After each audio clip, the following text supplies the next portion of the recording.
What's up, everybody? Welcome back to another episode of the 10-7 MMA show. And we are back. Oh, sorry, my dog's in the mix here. We are back with our regular Friday show at 1:30 p.m. PST. So as people kind of make their way in, we've got a really fun show today. So once again, so it's an Easter weekend. I'm actually back in Michigan. Justin is also from Michigan, and that's our Michigan connection. He's on his way back, but unfortunately, his flight conflicts with our time today.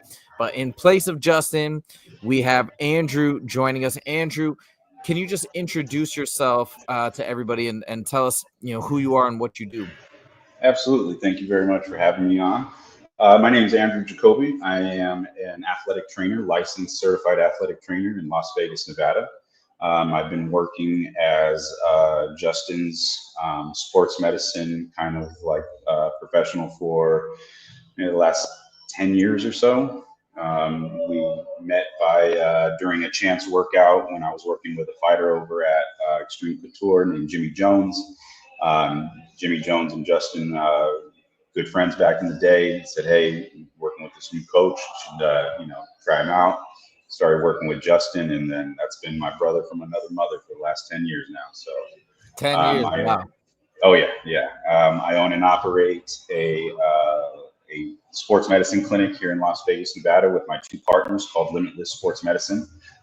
We are one of the premier sports medicine clinic here in Las Vegas, Nevada. And just wanted to come on and have a little bit of fun. Justin's been telling me about your guys' show for a while. I've been an avid listener myself and have a Hey, lot of fun. I love combat sports. It's the only thing that I really get up for. All other same, sports are kind of boring to me. same. Even though I grew up playing all of the other traditional sports, just nothing really kind of gave me that same spark that combat sports does. And it doesn't matter what it is, MMA, boxing, collegiate wrestling, jujitsu, gi, no gi, I don't care what it is. Somebody's trying to if somebody's trying to choke somebody out, break an arm, knock somebody unconscious, I want to see it. That's what Dana White always says, right? Whatever's going on in the world, if a fight breaks out, all eyes are on that fight. So that's Oh super yeah, cool. everybody And wants to see a fight. exactly. We got a couple messages from some of our listeners. M. Gal4 Productions just says, "Yo, say what's up to Andrew, everybody. Big Onk MMA is doing the hand wave. What's up, guys? Welcome. Thank you Hey, for joining our show right on time. I have a question for you right off the bat. yeah, Given what you do professionally, there was a fighter last week. So Justin and I are also co-commentators for Fusion Fight League, and we go out yep, every 2 to 4 weeks for those amateur and professional fights in that organization. There was somebody in the amateur flyweight title, a gentleman named Lance Regenball, who I believe is going to be a massive star one day. He's only 22 years young, phenomenally talented fighter. He actually ended up losing the fight, but he fought a really great fight. One of the reasons why is he broke his jaw in round 2. He's actually getting surgery as we speak. He's getting a plate implanted. And I've been trying to talk to him and trying to help him figure out what are the best things he can do from a nutritional standpoint in order to facilitate the regrowth of the bone to the best, to the strongest possible state, because he's worried about re-injuring that bone, his jaw in future fights. Do you have any recommendations? well, so it really there's two places you can break your jaw all along the line, but there's the actual mandible itself, which is the bone here, and then you could also break it where it hinges onto your jaw back here, where it connects to your head. As far as nutrition, I mean, obviously bone's made of calcium, so that's going to be a really really big impact. But more than anything, especially with your breaking your jaw and having your jaw wired shut, it's difficult to get enough calories and nutrients in your diet. So he's going to want to start, getting on the protein shakes and things like that to really, really keep his calories up, because it is pretty difficult to drink your entire day's worth of, caloric intake in liquid. So the biggest, I don't think it's going to be concentrating as much on nutrients, like specific nutrients, as much as trying to make sure he gets as much calories into his body as possible, because it's just a pain in the butt. I mean, you're drinking all of your calories, especially if he's a competitive athlete, he's caloric intake is probably a little bit higher. So trying to drink 1,500, 2,000, 2,500 calories. That's a lot of calories to be drinking. So oftentimes you see when athletes break their jaw and they're getting their mouth wired shut, they end up losing a considerable amount of weight. Right. First place that you typically lose that weight is in your muscle mass. So trying to keep his caloric intake up as high as possible, his proteins up as high as possible, and then he doesn't want to go crazy on the carbs, especially if he's not going to be out there putting out the amount of volume and exercise that he's normally used to. Those carbs can definitely settle in some bad places and give him the wrong kind of weight that he wants. All right. I will pass that message along. Thank you so much. We're going to jump into our first topic. We just got a couple other messages that came in. I want to highlight them. Johnny Monday has been showing up regularly. He says, "What's up, Zave? Sports medicine, such an interesting subject. I'm so excited. Very awesome." Tehran, always on the show. He says, "What's up, fellas? What's up, Tehran?" All right, let's get into the topic.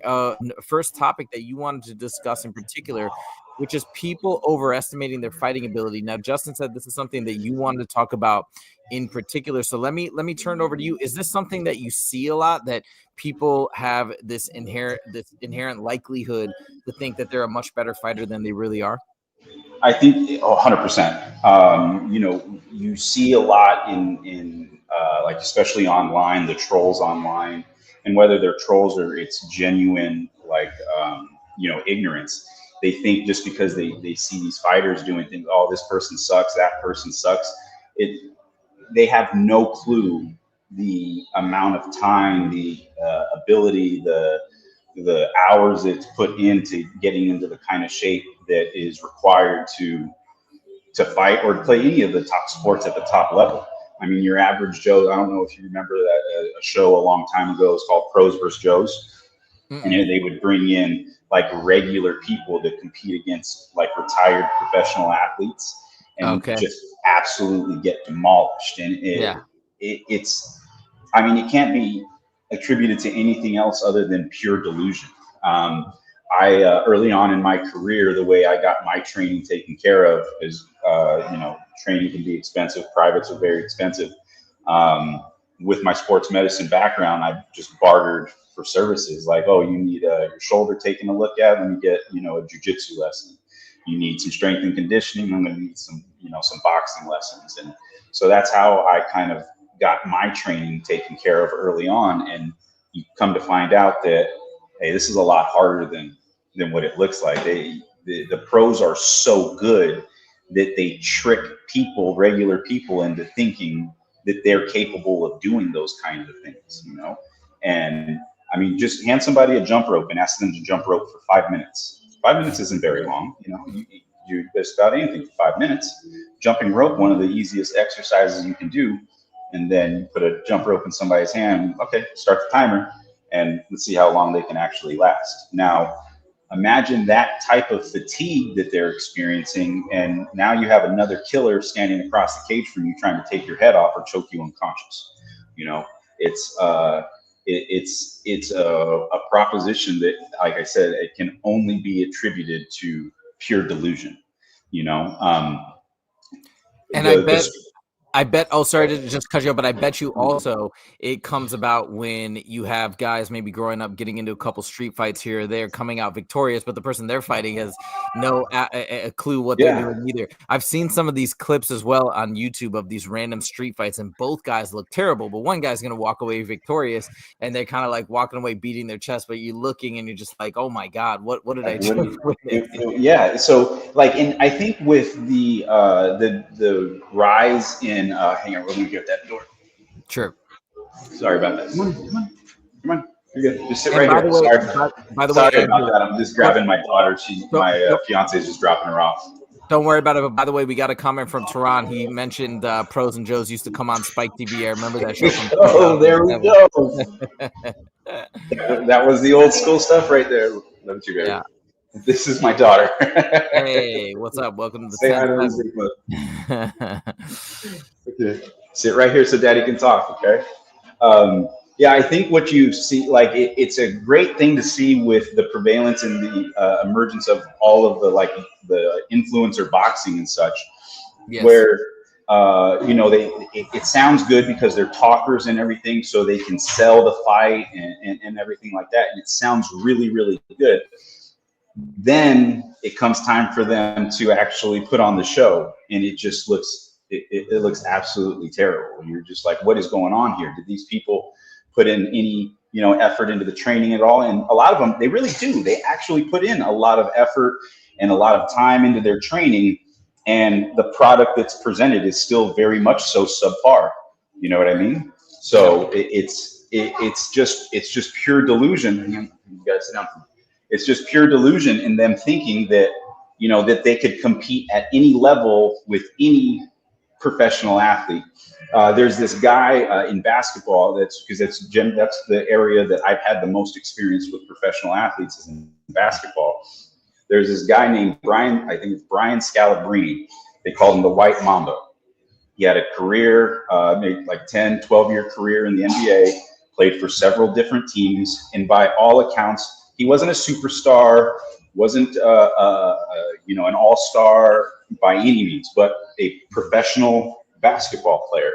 And he would catch a lot of flack for people saying that he wasn't any good, he was a scrub, this and that. And one of his most famous lines was saying, "I'm closer to LeBron James than you are to me as far as skill level." And after he retired, he made it a point to you can go and see it on all over social media. He goes around to it's like 24-hour fitness and wherever they have open gym, and just absolutely dog walks regular people and showing like, hey, this is an old, busted up, retired NBA athlete, and he is still putting foot to ass to these young kids that think that, oh, he's a scrub, this and that. And it's not just in fighting that regular people overestimate their abilities. It's in sports all across, and you see it online with these people where they're just absolutely bashing pro athletes for being, you suck, you're terrible, you're this. I remember the Ryan Garcia when he fought Tank Davis, and he Tank stopped him with the body shot. And then so Sunday I do this. It's a full contact tackle football league with no pads. These guys are absolutely crazy. And so I was out there working the game on, after the fight on Sunday, and everybody's talking about, oh, Ryan's this and that. He ain't got any heart. He's a quitter, yada, yada, yada. I'm a quitter. Tank Davis is one of the best boxers in the world, and he absolutely crushed Ryan's rib cage with that body shot. And I'm like, that body shot would have dropped anybody. And I just happened to have a couple bucks in my pocket. And I go, all right, tell you what, I got, $50 in my pocket right now. You hold your hands up, put your hands up like you're getting arrested, and you give me a free shot to your liver. And if I don't drop you, or if I do drop you and you beat the 10 count, I'll give you the $50. I walked away with my $50. So Nobody wanted to take the challenge, you know what I mean? And it's not, hey, it's free $50. You ain't got to do anything but sit here and take a shot. And by nobody wanted to do it. By the way, we got Andrew saying, hey, what are you guys talking about? So just to give you a heads up, Andrew just joined here. Hold on, let me remove the banner. So again, this is Andrew. And sorry, how you do sports recovery. Can you say that your title one more time? So I'm a licensed certified athletic trainer. So I'm a sports medicine professional, and we specialize in evaluation of sports related injuries. So whether it be something orthopedic, bone, muscle, joint, or some type of a skin situation, we're versed on dermatological stuff, general medicine, all of that stuff. But sports medicine, we are fully entrenched in sports. That's what the athletic trainers are. Now, coming back to before, because I want to move, we got some amazing things that I want to discuss with you as well about UFC. But just the last thing I want to ask, this is a thing that me and Justin and Jesse on Fire, we've talked about this before as well. Now, mixed martial arts being the one sport that I watch, I don't watch anything else anymore. And I used to watch, basketball. I play fantasy football, but that's my main sport. How do you think, from your experience, how do mixed martial artists stack up against athletes in other professional sports? I mean, are you are you the most impressed by NBA athletes, NFL athletes, or is it mixed martial artists? Because for me, I feel like mixed martial artists do the most dangerous thing, and they have this very huge diversity of skills. So to me, I'm most impressed by them. But what about you? So I used to have like, you know, a very similar mentality of, oh, this is more impressive, that's more impressive, and I don't think so. No, I can't remember. I think I now have an appreciation for all high level sports. Each sport is so specific in what you need to be proficient at that, I mean, as I've gone along through my career, I used to think that golf was like, oh, that's not a sport, that's more of a hobby. There's nothing really involved in that. So I went, and one of my buddies who was he went to, like, in California, the high school circuit is the CIF. He went to the CIF championships his junior and senior year, took second both times. But this dude was an amazing golfer, like an amazing golfer. And I went to one of his practices, and he was trying to hit the flags at the different distances that showed that, like, how far he was, 10 yards, 15 yards, 30 yards, however. And he's hitting the ball, and I'm asking, oh, so what are you trying to do? He's like, well, I'm trying to get close to the flag, but I'm actually trying to hit the flag pole. Mm-hmm. Hit the flag pole? What are you talking about? Hit the flag pole. And 3-4 shots, bink, and he would go to the next one. 3-4 shots, bink, and then he kept working his way back. And then the sign at 320 yards all the way out, he goes, all right, you see the sign at 320? He goes, now I'm going to try to hit the sign. I go, like, you're going to try to hit it to the 320 mark? Like, no, I'm going to try to hit the sign, like the sign. Yeah. Okay, and bam, like within 4 or 5 shots, hits the sign. So, I mean, to see, like, I've seen, like, basketball, and at the highest level at my basketball gym that I work at, where we get pros in all the time, and to see the 5-on-5, the best basketball I've ever seen is not on TV. The best basketball I've ever seen is in the gym during the 5-on-5 runs. So to answer your question, every single sport is at the highest level, to me, is very, very impressive. You're right. MMA, they do one of the most dangerous, you know, sports out there, but dirt bike riding, you know what I mean? Those dudes are launching themselves 40, 50, 60 feet in the air, doing flips on a 300, 400-pound motorcycle. You come down wrong, you misjudge that even by the slightest bit, you're not walking away from that, you know? So, I mean, basketball, shooting 30-footers and seeing, you know, snipers from downtown just draining shot after shot after shot. And when you get to watch them do their shooting practice, and these guys really don't miss, you know what I mean? It's incredible to see. I've seen high-level football, same thing. Baseball, same thing. Seeing somebody, you know, cutting the corners on the plate, throwing 94, 95, 96 miles per hour, and having incredible control. When you see a home run in baseball, it's usually because the pitcher messed up.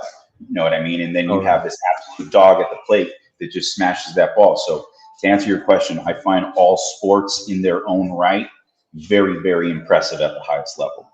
Totally. No, I completely understand that. And I know Justin always he likes a wide array of sports, and he always talks about the incredible athleticism of athletes across the board. But I'm sort of I'm the one in this duo that is just hardcore MMA. But speaking of which, let's get into the mix. Let's talk about some UFC stuff. And now we've got Andrew Nance back in the mix, another one of our longtime followers. He says LFG, you know what that means. All right, let's start off right off the bat with UFC 317.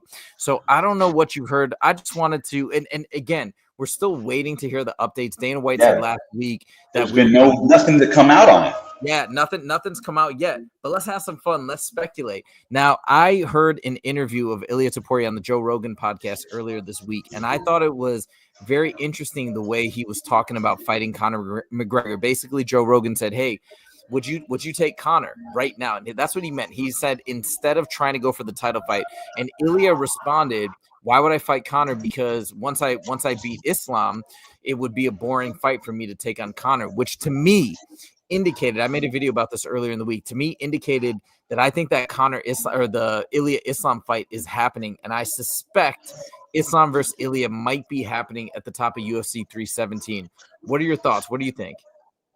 I've heard a lot of rumbling about it in about 317, and the fact that we're so close and still don't have a headline for the main card is definitely questionable. Man, I would be. It's tough to see Ilya go up, and especially with Islam being so against it, because he said, I've already given 45ers a shot at the title, and what does that do for me if I beat another 45? He's had Ilya's had one fight at 55, and that was Jai Herbert. You know what I mean? And was that at 55? I don't even remember that. I remember that fight, but I didn't know it was at 155. I'll double check that. I believe. Yeah, if you want to double check, but I do believe the Jai Herbert fight was at 55.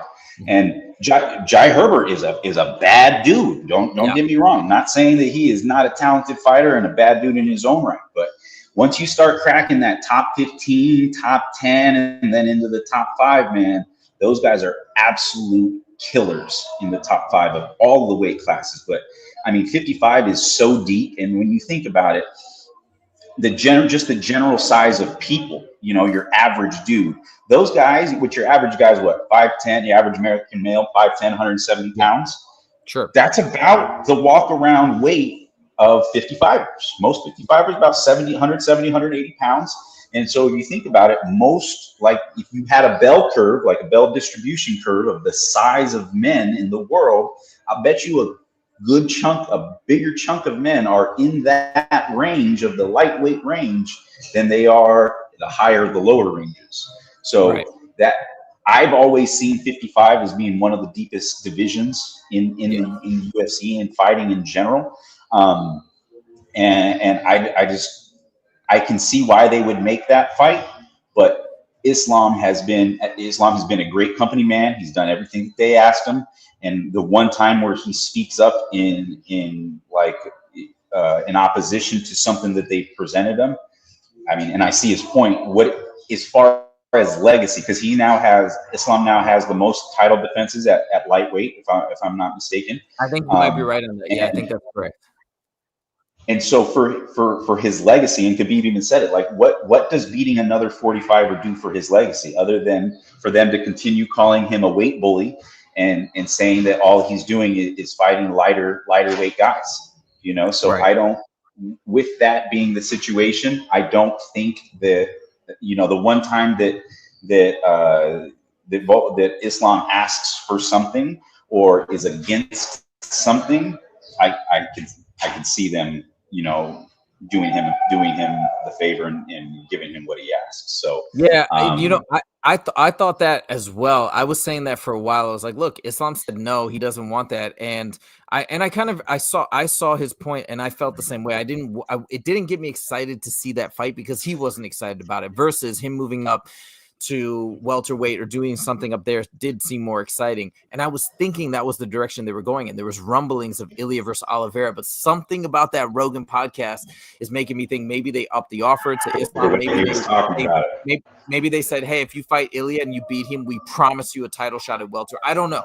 That's just like, if you listen to that Joe Rogan podcast, that's what got my mind going on that, but we shall see. By the way, we got a comment from Tehran about UFC 317 as well. So he said, Tehran's always in the know. This guy, I don't know how he knows all these things. What I can see happening, UFC 317 main event will be deep. That would be amazing because I'm the biggest, I'm the biggest Hamzat fan of all times. And then you think Oliveira, okay. So you think Oliveira versus Topuria? Did you also, Tehran, let me know in the comments, did you also listen to the Joe Rogan podcast? Because I thought it was going to be Ilya versus Oliveira as well, but now I don't know. Just let me know. And then we got another comment from Tehran. He says, Topuria needs to get his feet wet. Yeah, I mean, I get all that. I'm in favor of Ilya fighting Oliveira or even Arman or something like that. I just don't know. Yeah. I'm so curious to see how all this unfolds. And speaking of which, Andrew, talking about DDP Hamzat, which I think that's definitely either going to be the main or the co-main for this fight. It's going to be there. Who do you pick in that fight, in that matchup, DDP or Hamzat? Yeah. So Initially, I thought like when he was first moving up, I thought for sure that Hamzat was guaranteed. No matter who was there, I thought Hamzat was going to just storm through him, march them down, just like he did with everybody at welterweight. But man, DDP as of late, that dude has been on absolute fire. He is a monster. Everybody says that he's not a good fighter. He's not skilled. I just don't see it. I don't see how you can be a 185-pound champion in the UFC and be an unskilled fighter. Right. I don't think that the crazy thing was how Hamzat dispatched Whitaker. Now, that could have just been the absolute perfect placement of his forearm right across his teeth, and it pulled him back.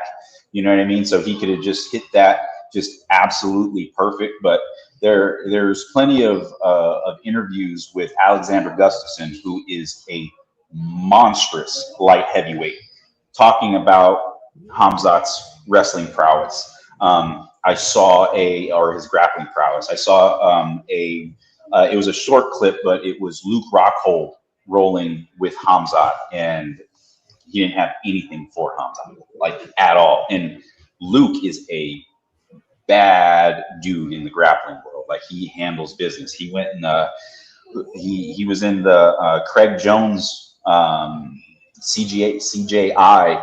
And he didn't really train for that. He's a MMA fighter, but he has no problem going out there and grappling with the best in the world.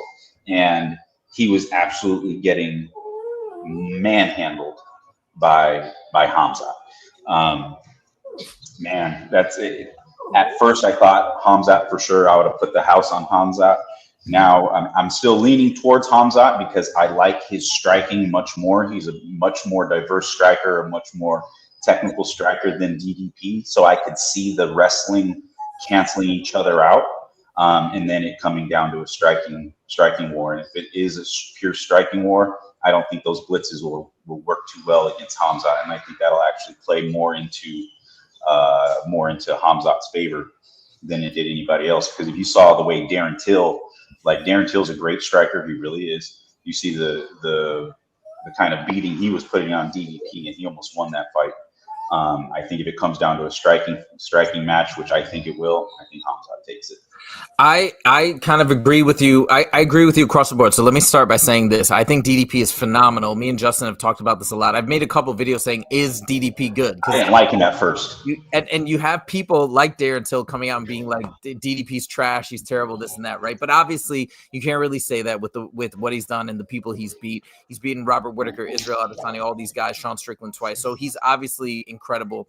And some people, I feel like, from South Africa have gotten mad at me for some of these videos because they're such staunch supporters of DDP. So let me say once again, I'm a huge fan of DDP, and I think DDP is incredible, and I think he beats almost everybody in the middleweight division. However, Hamzat is, I feel like, almost a superhero of sorts. I think he's on another level, and that's no insult to DDP. And I think he wins any way he wants, whether it's if he takes him to the ground, he's going to destroy him.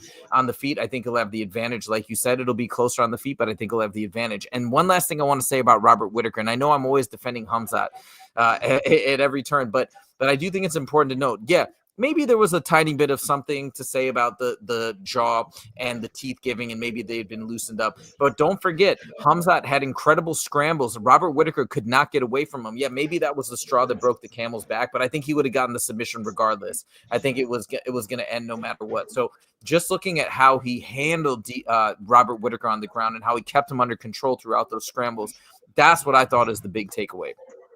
So my question for you now though is, do you think DDP stops him inside of the 5 rounds, or does it go the distance? Oh, I think Hamzat stops him in the first round. I think Hamzat steamrolls him. Yeah. Man, that is a bold prediction. I know. I'm not mad at it. But it is bold. It is bold. And when this was first presented, I would have thought the same thing until his last couple of wins. It's perfect. Until his last couple of wins, where I'm like, man, I have a hard time seeing anybody steamrolling DDP in the first round. But hey, nobody else. I would love to see it. I don't think anybody else could steamroll DDP. I only think Khamzat can do it. Also, I don't think anybody has the strength that Khamzat has and the speed. His shots, how low he drops to the ground and how fast he shoots in is unprecedented. Nobody's ever seen it. Nobody's ever been able to do it. So, like DDP is difficult to train for because his style is so unique. Khamzat is the same thing. I don't think anybody can replicate what Khamzat can do. I don't know. I just think it's his time. I think he's going to do it. And I think it's gonna look funny because DDP has been getting so much it's well deserved hype, but DDP's established such a reputation. So that's my 2 cents. I think it's a bit controversial, and I'm definitely a Khamzat fanboy. I will admit that. But yeah, we got a couple comments, by the way. Johan says, I'm a Khamzat fan, but he sees DDP beating him, all right, by taking him to the later rounds. Hey, anything can happen. It's a fight. So I'm not saying what I'm saying is 100%. Gilbert Burns took him the distance. Yeah, but also the Gilbert Burns did take him the distance. I don't want to be making too many excuses for Khamzat, but I think that he was cutting a lot of weight, and also his coaches went on record. His all-star coaches went on record and said he wasn't listening and following the game plan. So I think he let his emotions get the best of him as well. I think he did amazing. Yeah, I think he did amazing against Kamaru Usman, but he almost had Kamaru Usman out in the first round too. Like if you I've rewatched that fight like 3 times. He was smashing Kamaru Usman. So I don't know. I think it's gonna be very different than what people expect. So do you think he goes out there and just puts his foot on the gas like he did like against Kevin Holland? Yeah, I think so. I think he's going to try. Because when he came out against Kevin Holland, he wasn't planning on he wasn't thinking about a second or a third. No, no, not at all. That fight was amazing. I think he doesn't get nearly enough credit for that fight or beating Li Jingliang. People just like brush those aside. It's so bizarre. Nobody's done that to Kevin Holland. It's insane. And by the way, we got a quick comment from Tehran before we move on to the next topic. He says, well, if they end up doing Topuria Islam, they can book Oliveira Pimlet. Let's go. That's what I hope. That would be so dope. Or Patty, or the most amazing fight would be Patty versus Ilya. Right there. I want to see that Patty versus Ilya be finally hand sanitizer boy. Hand sanitizer boy. I've been waiting to see that since that whole thing went down. So that would be, you know what? Honestly, I wouldn't mind seeing that as a title eliminator, because with the fight with Patty just stopping Chandler and the way he did. Now, if he had beat Chandler by decision, what have you, okay, now, but given their history and the beef that they have with Pat Pimblett's last win being such a high-profile win, and granted, Michael Chandler's a little on the skid and whatnot. Now, the tail end of his career, Chandler's still a dangerous man for anybody in the 155-pound division. And if you're not on your game that night, he will end it short for you. But I think with that win, who would get mad at seeing, Patty in for a title fight if he beat Topuria?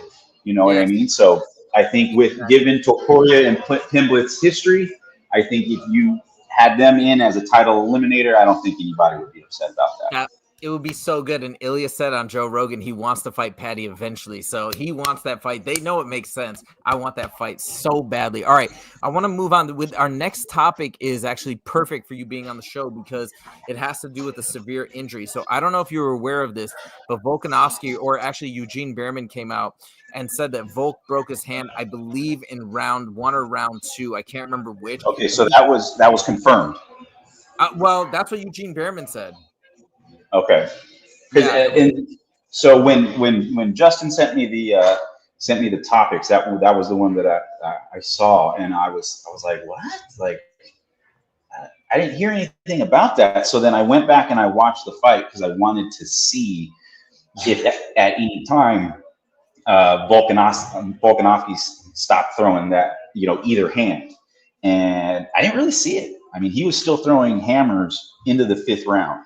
So, I mean, if he broke, sometimes what can happen is your hand will go numb for a little while after you break it. It's your, just adrenaline, your normal endogenous painkillers that you have in your body, and it'll numb your hand. And you got, like, so in MMA, you might have a round and a half where you can throw that thing and it's, still going to be okay. To, once that wears off, you're going to you're going to be in some pretty severe pain. Funny story about a broken hand. I was working at a high school, and we had this kid who, you know, our superstar pitcher, who was a fiery kid, had a temper, and struck out, comes into the dugout really, really angry, and hits the steel pole pretty hard. And I mean, he shook the dugout. And I tried to walk after him, like, hey, and he just kept walking. Then I don't evaluate moving targets. That's not what I do. You want to storm away, go throw your fit, and then when you're ready to have me look at you, come back and let me look at you. And so he comes back over to me, and he kind of holds his hand up in front of me. He's like, "Oh, I think I broke my hand." I was like, "Man, I knew you broke your hand before you even walked away. I already knew that you had broken your hand." I was like, "Let me see that." And he had like a TP. Ugh. He hit it with he hit the last two right here, and right here he just had, they were just sticking up like this. Horrible. And he's like, "Oh, it don't even hurt. It don't even hurt." I was like, "Oh yeah. About 5-6 minutes, and that's gonna be hurting." And so I'm talking to his mom, filling out his injury report, talking to his mom, and then he's standing right there with us, and then he kind of like steps out of the dugout and goes around the corner, and then we hear, and then a big old splash, and he started throwing up from the pain. So you usually have a couple of minutes after breaking your hand like that to where it's still useful to you in a fight. You've got maybe 5-6 minutes of it being numb before it's going to be excruciating pain. But what about so the question I have is, and by the way, let me put this out there. I was looking while you were talking just now, just to see if it was 100% confirmed. So this is what Eugene Behrman said on the Submission Radio interview, and I think it was maybe still speculative. I don't know if there's any confirmation officially, but I believe he thought there was a chance, like his hand was in a lot of pain. But let me ask you this. When your hand is broken, right? I mean, we give props to fighters. Man, what an animal. He like kept fighting through, just like this guy. He had his jaw broken. He kept fighting through. Like, it's legendary stuff. It's stuff that no more mere mortal could normally do. It's only fighters can do this. And we applaud them. Yet, how dangerous is it for a fighter when they have a fracture to keep smashing that hand into somebody? I mean, what's the potential damage that they could do once it's already fractured and they keep using it? So, I mean, you could just destroy more in there. You have jagged bones that are now, swinging around inside of there, cutting up tissue. So you can, so for that kid, for instance, who had broke the last two bones in his hand, so his metacarpals, if those are, displaced and sticking out, and you're trying to move it and everything like that, those jagged edges can cut muscle tissue, cut ligaments, things like that, and then you can lose function of your hand if it's bad enough. I mean, nowadays we have doctors that are basically carpenters for your body, and they can just put you back together like Humpty Dumpty. 60, 70 years ago, an ACL tear was the end of your career. Now it's just more of an inconvenience than anything else. It just, you're just out for a little while. I had this orthopedic surgeon one time. He told me, because one of the, tough decisions for athletic trainers like me to make is, like, let's say if we have a dislocated elbow or something, I put shoulders back in place several times, fingers, toes, things like that. Even did a hip one time. I'm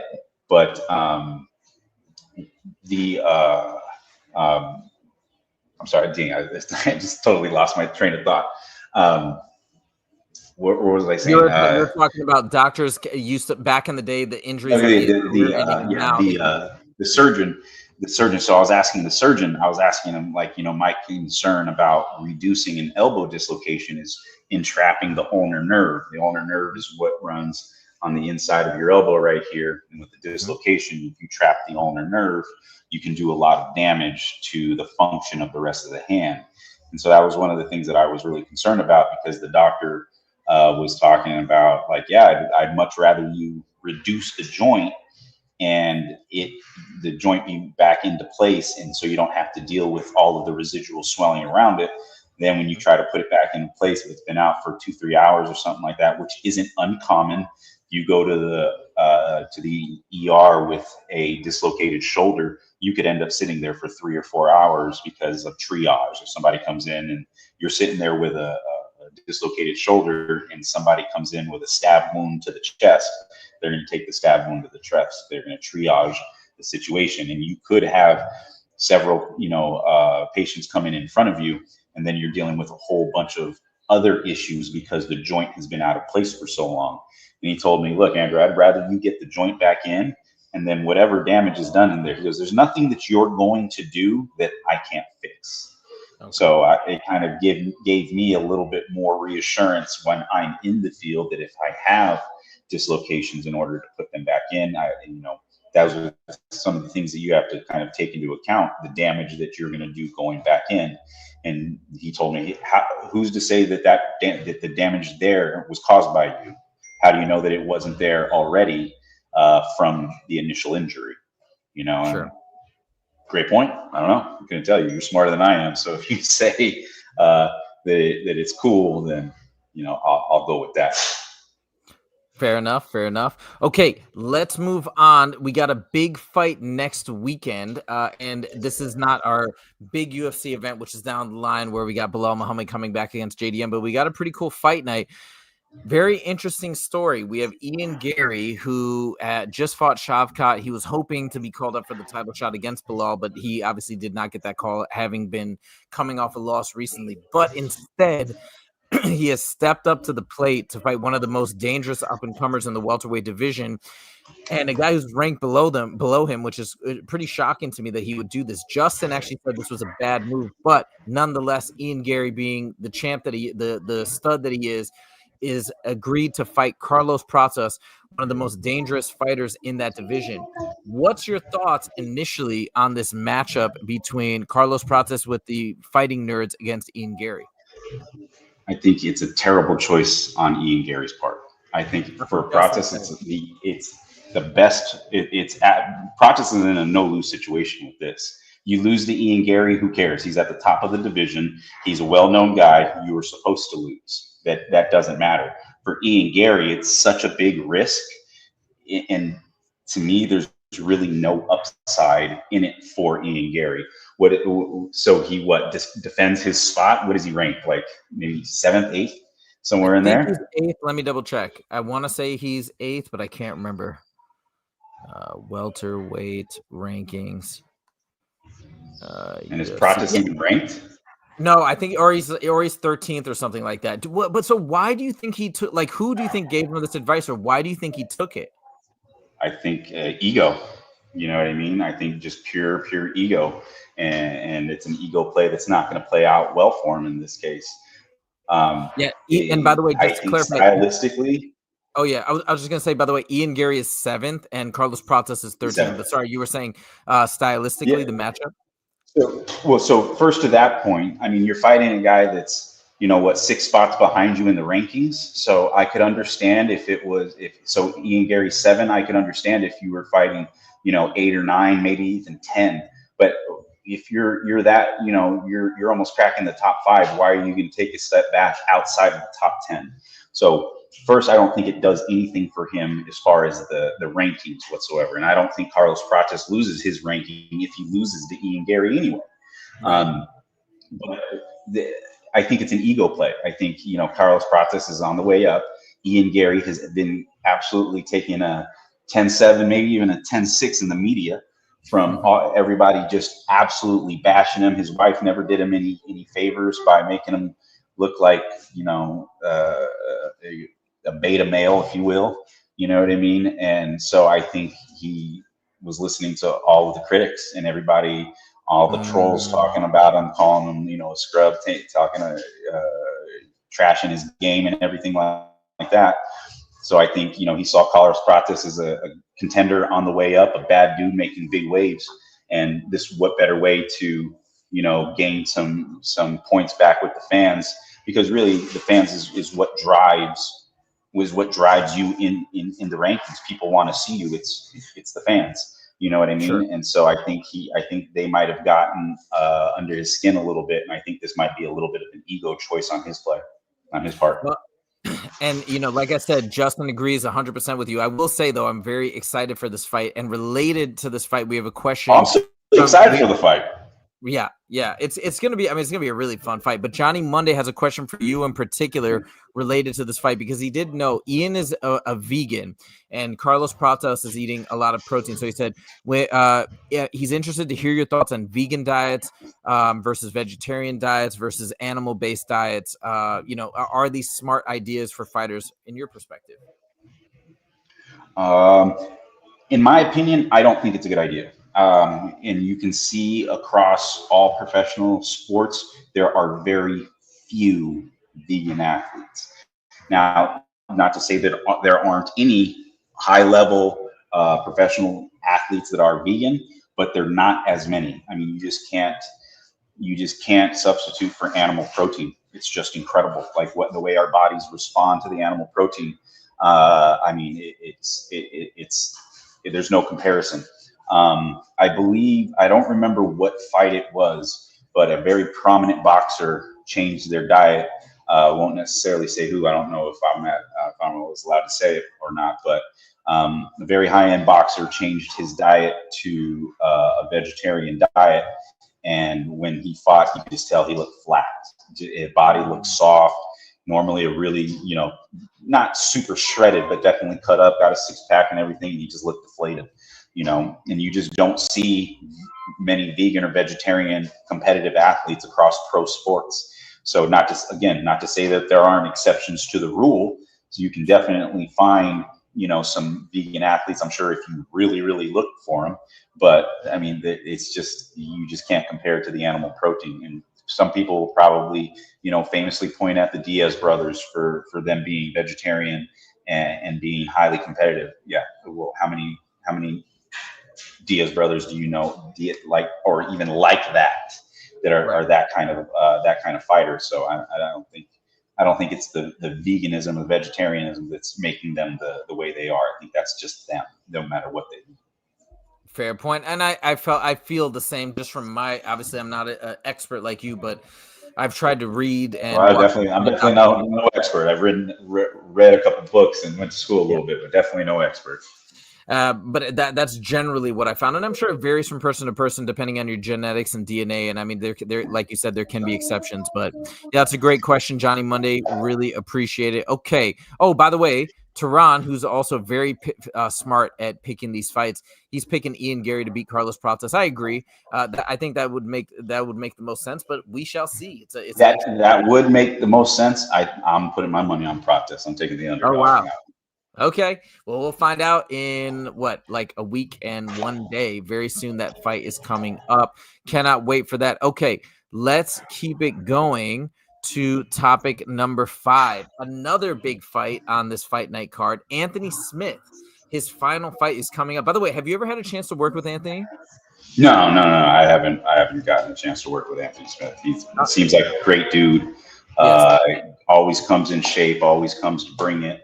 I'm not mad at it. His last fight, a couple of fights, and then listening to him talk on his show with Michael Bisping, you can tell that it's just not there no more. Like, not to say that he's not a bad dude, still very scary, still physically capable, but there comes a point where you're just like, man, I don't want to get hit in the face anymore. I'm tired of going out for that 5-mile run. You just get sick of it. I mean, and I don't know how much Justin has talked about it, but Justin's been fighting for a long, long time. I think between his amateur and professional record, I think he has somewhere close to 80 fights. 79 on the dot. So it's 79. He hasn't hit his 80 yet. So, I mean, and even him, you know what I mean? He's just like, you've been doing this for so long, your attitude is significantly different when you're 23, 24 versus 33 and 34, and with the way science is and technology now, people are fighting longer and longer into their, into older years. But sports and athletics is a young man's game. You can't compete with youth. It's called anti-aging, not age reversing stuff nowadays. You know what I mean? So you can't go backwards. You can slow it down or stop it where it's at, but you're not gonna beat youth.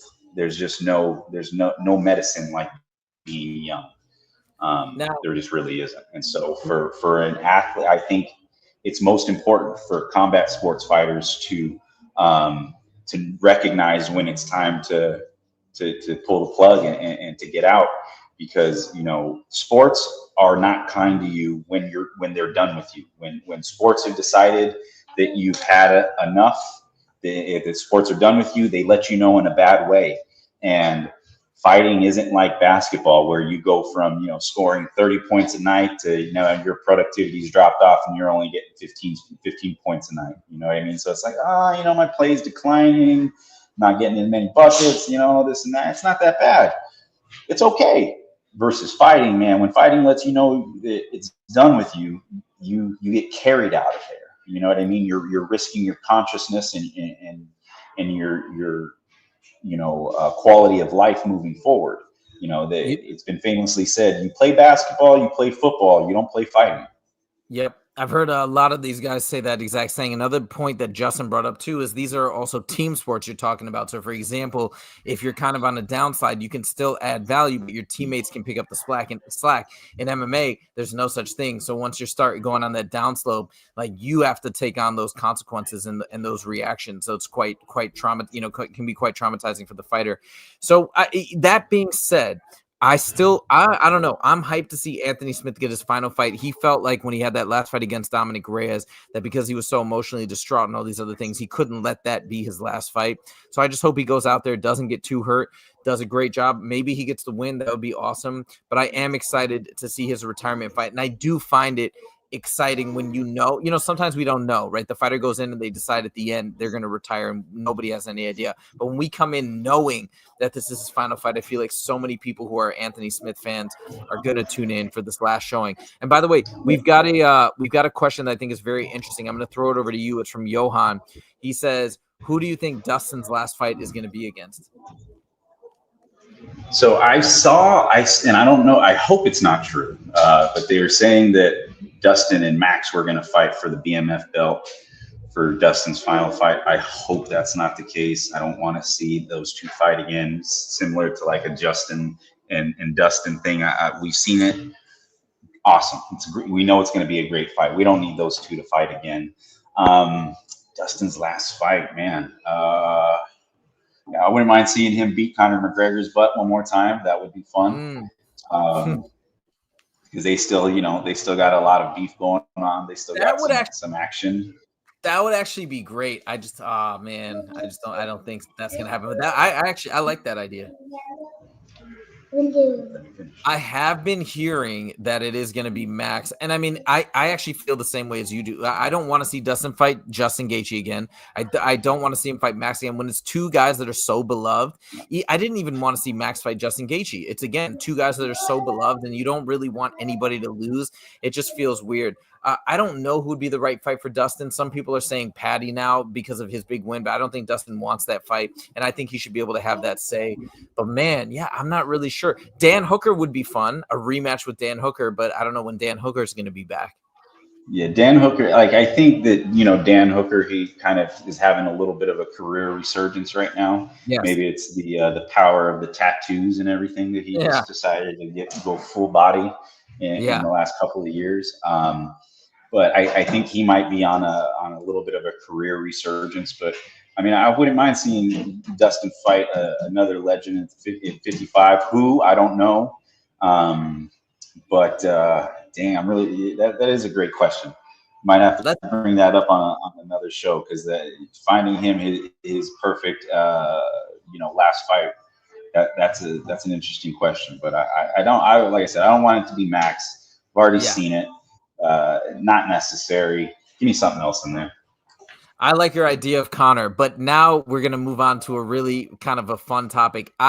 So I don't know if you've seen kind of the way that I like to approach mixed martial arts. I try to have the utmost. I have the utmost respect, and I try to be respectful to pretty much all fighters on the show, because they all doing something that I could only dream of doing. They have toughness, magnitude above me.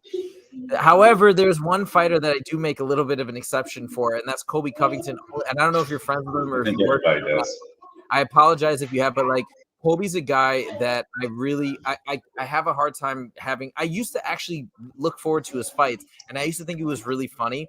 And I feel like the direction that he's gone in the last year it's just not redeemable in my opinion in terms of the things he said to Leon Edwards about his father.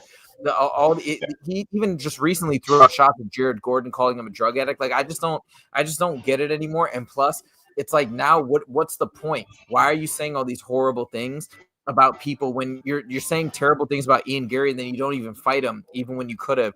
You're saying terrible things about Jared Gordon. Why? Why? You're not going to get these fights. Anyways, so my point is, Colby, I think, has just gone off the deep end and is just throwing out barbs at everybody and not really doing much with his actions. So this comes back to now he's angling for a fight with, I guess, like Paddy Pimblett, Michael Chandler, all guys in the lightweight division, whatever. It's very bizarre.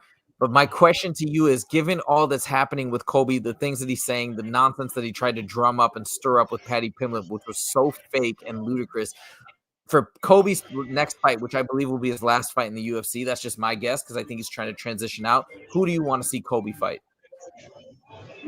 Somebody that's going to throw a beat down. I'll tell you that much. I wouldn't have minded seeing Prates fight Colby instead of Garry. That would have been great. That would have been that's just so that he can get his ass whooped. You know what I mean? I think Colby's dealing with a situation where he marked out for his own gimmick. I think he's starting to actually believe in his persona. And when he first started, it was good. He was playing a character and he was doing it well. Just like Conor. I think Conor was doing the same thing. He was playing a character, but he was still in touch with reality. And I think at a certain point, you start marking out for your own gimmick and you start believing in who your character is. And then at some point, you become the character that you were playing. So I think that's kind of what happened to him. And I think all of the lashing out is him understanding that he's losing relevance. You know what I mean? The gimmick works out well as long as you win fights. Yep. You can't have and even look at the greatest to do it, Conor. All of that is great and all, but unless you're winning fights, nobody cares. Like, it's only entertaining if the fight is entertaining as well. But if you're getting smoked every time you go out there, nobody cares. You're just, he's just gapping again. Nobody wants to see it. You know what I mean? So I think Colby marked out for his own gimmick, and now he's losing relevance because of the losses. I mean, the loss to Joaquin Buckley was a bad one, and that was kind of like the do or die for Colby. Are you still here or not? And once Joaquin put it on him, that's okay. This is kind of like the changing of the guard. The younger kids are starting to come up, and the older guys are starting to phase out. And that's just what it is. You know what I mean? So his next fight, man, I wouldn't mind seeing him fight either Ian Garry or Carlos Prates. That guy Rufy's at 85, right? Mauricio Rufy, he's an 85er. Let me double check. I think Mauricio Rufy. Here, let me check real quick in the middleweight rankings. Oh wait, I don't know. I don't see him in the top 15 in the middleweight rankings either. I'm not sure. Mauricio but if Rufy's a welterweight, I wouldn't mind Rufy putting it on Colby. We've also got here. I'm looking him up right now. We've also got no, he's a lightweight. We've also got some comments coming up saying here we go. Yeah, we've also got some comments giving some other ideas for Colby. Let's check this out. As much as I don't want to see, no, he's talking about Holloway and Dustin. We'll come back to that. Here we go. Colby can fight Chandler. Both guys are coming off losses. I would be okay with that. The problem is I think Colby might beat Chandler, and I'm with you. I want somebody to take him out. I want to see Ian Garry go up and dismantle him, especially after all the stuff he talked. Johnny Monday though is saying he likes to see Colby versus Chandler. We'll see. Yeah, Colby's even trash talk about Volk. He talks about everybody. It makes no sense. And by the way, if you guys haven't checked it out, I made a video called "When Playing the Heel Goes Terribly Wrong," and it's about Colby. It's exactly what you're talking about. Yeah, it's like exactly that idea of, all right, it worked kind of up to a point when he was chasing the belt, when he's chasing gold, and now it just seems absolutely ridiculous, especially when you're calling out Nate Diaz, Nick Diaz, Paddy Pimblett, Michael Chandler, like Paul Felder, he called out. Like, none of it makes any sense. We've also got Tehran saying, I noticed whenever someone pulls Colby Ho card impersonating. They call the police. Because that's not him. He's not that guy. He's not about that. You know what I mean? And I think Masvidal exposed that about him. Yes, that's true. And yeah, Johan did chime in and say Mauricio, is it Huffy or Ruffy? I'm not sure. Hell yeah. Then let Ruffy go up and put a whooping on him. I would love to see that. That dude is so exciting. Wait, what about this? Okay, here, this is actually a potential idea. I just don't want to see. It would kill me if Dustin fought Colby for his last fight and lost. That I could not handle. So that's the only reason. But if you could guarantee me that Dustin will whoop Colby, that would. Well, I know they've had some heat in the past. Yes, you know, Dustin and Colby. So I actually, you know what? Now that who's this Western mass climber, I'd go with that one. I like that. I wouldn't mind seeing Dustin put it on Colby. We just have to guarantee that Dustin Poirier wins. We have to give Colby like food poisoning the night before. I'm down for that. All right. Well, that is the last topic for today. First of all, I wanted to thank you, Andrew, so much for joining. I hope you enjoyed it. Blast, absolute blast. And as you can see, we got such a great community of regulars that join on and make great comments and leave great comments. I feel like the coolest thing about this show is we're building a community of real MMA fans, people that come in to hear my thoughts, to hear Justin's thoughts, to hear our guest thoughts like you. And it's just so much fun. So thank you for joining and sharing your thoughts and sharing your insights about what you do professionally. And if people want to reach out to you, let's say they're in Vegas or elsewhere, they want to come in and do some work with you, how can they find your facility and how can they reach out to you? Well, my company, my clinic is Limitless Sports Medicine, and we're currently located off of Sunset and Decatur in Las Vegas. So you can always look us up if you have any problems. It's a full functioning sports medicine clinic, one-stop shop. We have recovery. We have athletic training services. We have massage therapists. We have physical therapy. You name it, we got it. So yeah, anything that you need, look us up. You can come by anytime. We'll get you into the recovery clinic. And I definitely want to have you and Justin come in and check out the clinic as well. You know what I mean? You guys are more than welcome to. Red light therapy. So, get you guys taken care of. All right. Absolutely. I'm sure I'll be in Vegas some point within the next couple months, definitely over the summer, hopefully a couple times. We got a couple comments as we end the show. Carlos says, this was great. Thanks, guys. Johnny Munda says, thanks, Huzefa and Andrew. And Western says, thanks for the show, lads.